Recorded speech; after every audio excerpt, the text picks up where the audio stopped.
Of course the media is calling Afghanistan a failure. A failure to what? A failure of what? Here's the thing to think about and recognize.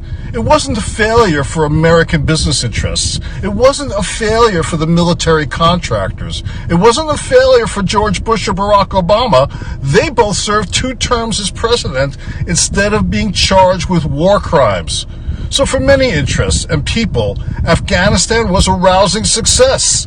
Who lost? We lost. American troops died, not for democracy, but for our true system, neoliberal imperialist capitalism.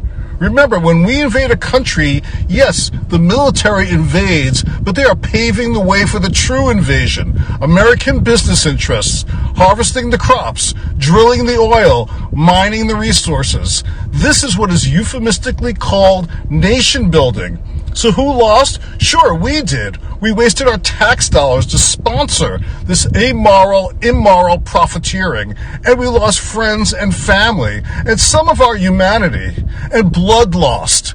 Blood spilled, because blood has no value to these greedy profiteers.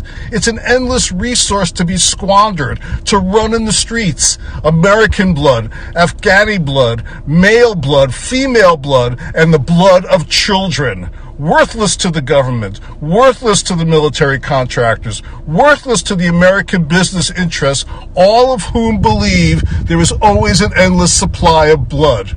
Who are these companies?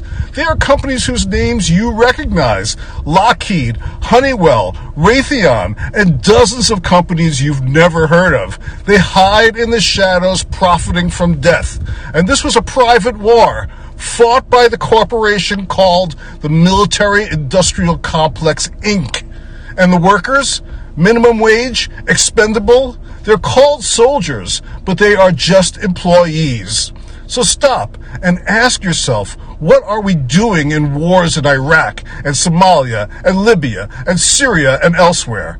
We are making money the old-fashioned way, by destroying countries